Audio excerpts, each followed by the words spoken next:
I've made the big mistake of considering rest as a waste of time and completely boring for way too many times. And the last time I burnt out, it was absolutely horrible. I had really, really dark thoughts. I thought I was not going to like, to get myself out of it. But, ironically, I worked. I worked on learning to rest, and I found that it actually made me a lot more productive when it came to my work, as well as just enjoy myself and my life way more. And if you're a productivity addict like me, you're probably wanting to spend every single second of your life as efficiently as possible, and you can get extremely burnt out, and it can absolutely ruin your mental health if you do it wrong. And doing it wrong being going all in on work, zero rest, zero relaxation, zero stillness or playfulness or adventure. Just always rushing towards productivity, rushing towards goals, towards something better. And that's just not how it's meant to be. Because our potential is limitless. Everything can always be better. Always. And our life is happening right now, not in the future where or those mystic goals are achieved, or we don't even know how it's going to look like and if we are even going to get there. So here I am today to teach you 7 steps on how you can also learn to rest and make more time for fulfillment and simple joy in your life. Step 1. Understand what rest is for you. What makes you feel rested? What makes you feel excited? What are some new things you want to try, or some things for your health that you just don't make the time for anymore, mental or physical? What are some relationships that you want to rekindle the spark of or reconnect with?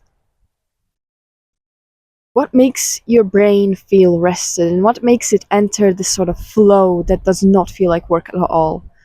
It just feels like you're in the present moment, just only enjoying yourself. Write a list of these activities and have them somewhere visible, because you're going to need it. When you're going to be setting yourself up for rest, this is going to help you avoid this sort of trying to stop the boredom by going on to YouTube shorts or just getting straight back to work. It's going to help you a lot. Remember to think of the return on investment for those activities and rest as how satisfied, rested, and satisfied with life you feel afterwards. And remember that rest can be both passive and active. Like, think of what are things that you like to do that make you feel rested. For me, it's dancing. That's one of the main things. Taking walks. That's also great. Like, absolutely amazing. What makes you feel present, connected to the world? And then let's move on to step 2. Ask yourself, what is your motivation for working? In general, it's literally going to be that you just want some sort of a better life. Well, guess what? Your actual life is happening now.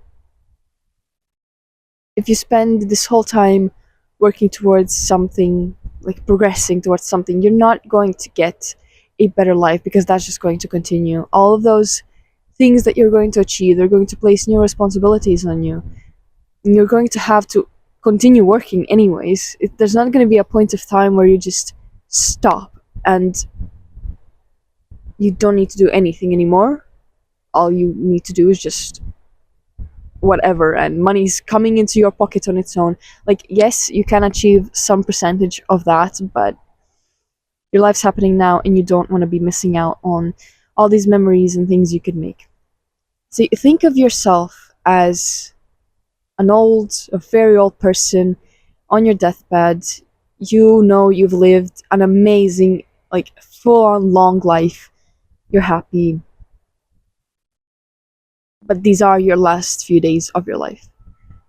what would be the memories and experiences you would look back to and cherish the most?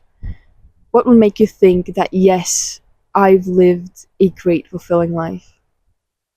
It probably wouldn't be all the money you made. It wouldn't be your status. It wouldn't be the effort you put into working toward your life goals. It would be the precious little moments, like sitting by the fire pit with your friends, singing songs, or your loved one's smile, or maybe even taking a walk by yourself and just enjoying nature. It would be moments like those. This is what you should be filling up your rest times with. And getting back to that motivation for your work, rest literally makes you more productive. It helps you do more work and do it more efficiently when you do it.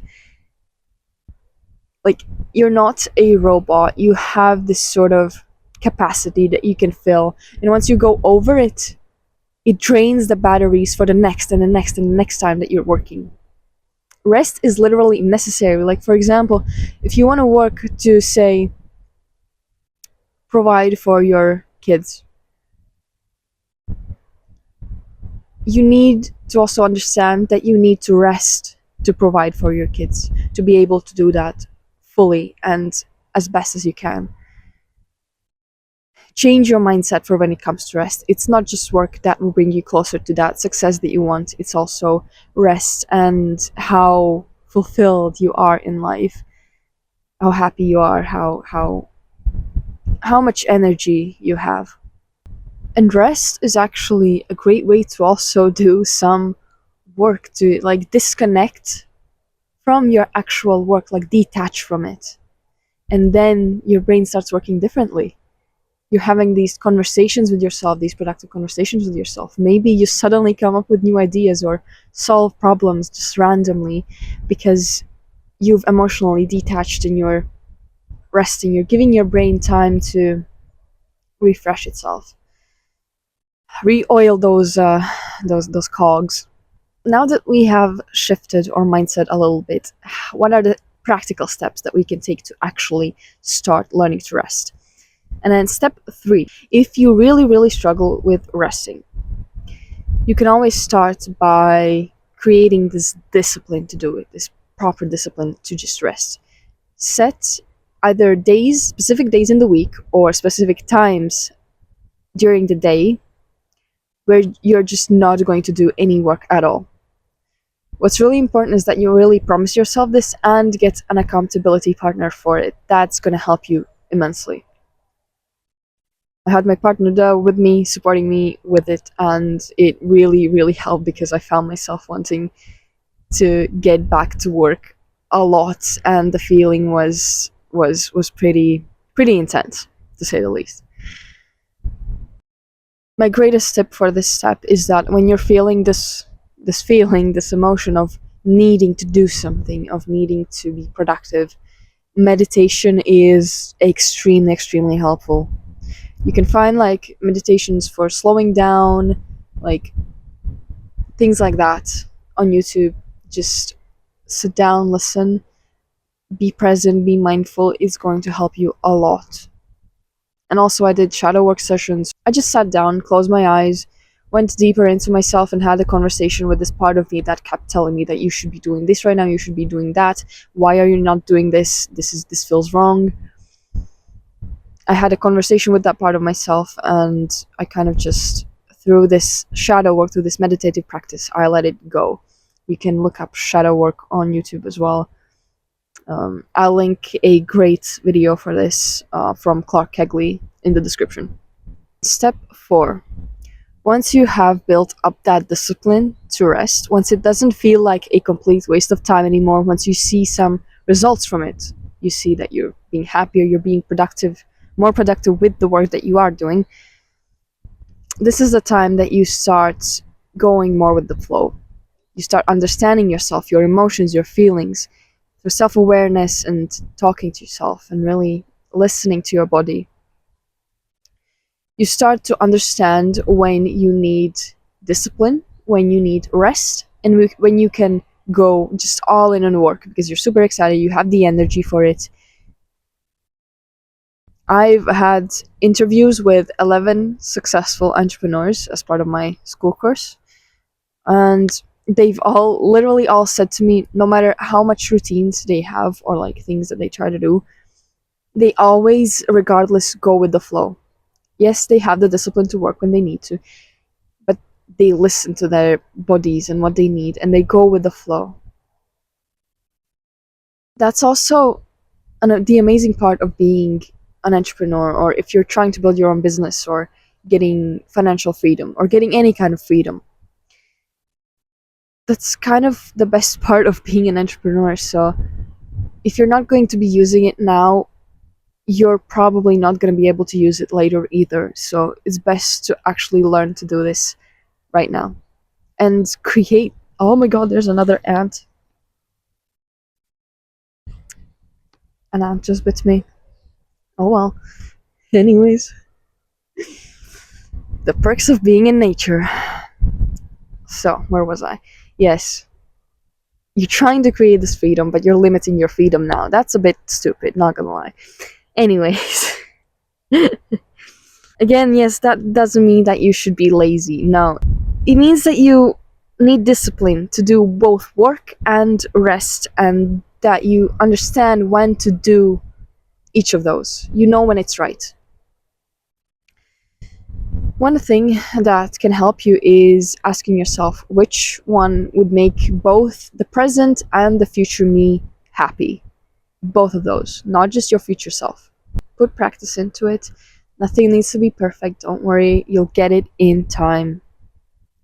You'll get it in time. You'll understand yourself way more as you try things and figure it out.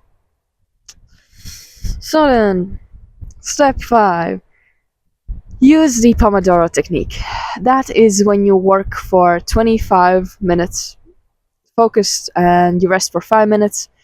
You do that in like 4 blocks, and then you take like 15 to 30 minutes of a longer break. At least that's as far as I remember, but you can also customize it to your own needs.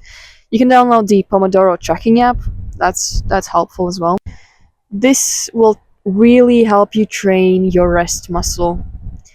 And as I said before, practice listening to yourself. You take those little breaks, you come back to reality from the work, you listen to yourself. Do you maybe need a drink? Are you thirsty? Are your eyes sore? Maybe you need to look out of the window for a little bit. Maybe you need a conversation to energize yourself. Maybe your body needs a little bit of a stretch. Step 6 is adding the Pomodoro technique, meditation, and journaling into your habit tracker. If you don't have one, 100% make one, because this is the tool that will help you actually stay consistent with what you're trying to do. It's basically just anything where you, every day after you've done a habit, you check mark it that you've done it. It gives instant feedback, instant feeling of reward.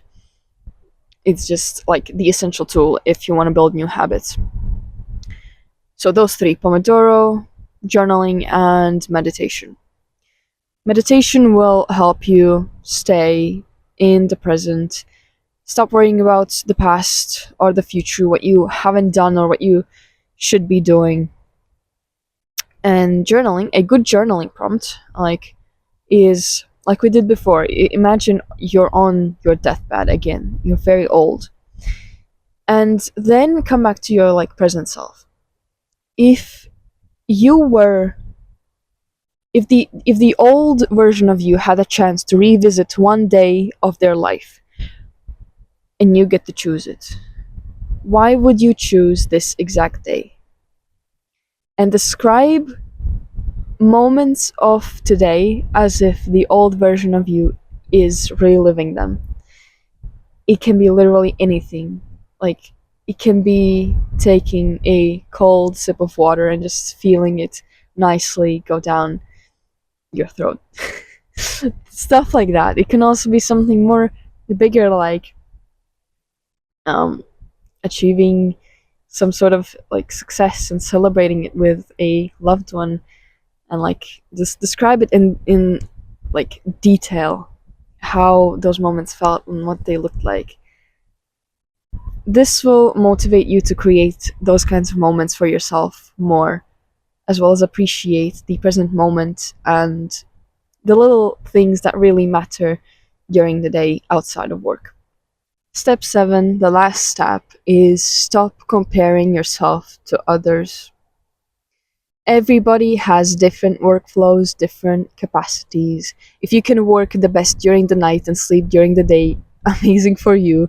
Try doing that if you have the chance. If you can only work for 2 hours a day, that's good enough. Go all in on that. Do as deep work and as fast of work as you can in that time frame, and like find different bits of time like during the day where you can put in a bit more of shallow work. It's all about personalizing your own life and your flow of things, how you do them. Just remind yourself that you can always do better, you can always do more, always. But what's truly the best for you in the moment? So, I hope this was helpful. Let me know in the comments your feedback. You can also message me on LinkedIn, or if you have any questions or things you want to ask or get advice on, surely message me. I'll put the link in the description and in the comments for my LinkedIn. Also, message me on LinkedIn if you want to create for yourself a good strategy and have a good workspace setup for your life so that you don't have to worry anymore about which directions to go in right now, what things to do for my life goals, or what perfect routine should I adopt, and things like that. All set up for you so that you can stop worrying about wasting time and go into action, start living, and stop worrying about having everything be perfect and achieving everything at once. I've put 5 whole years of intense learning and applying into that, like about a week-long program and a full-on Google Sheets setup for you so that you can start making the most of your life. So then, go and apply what you've learned.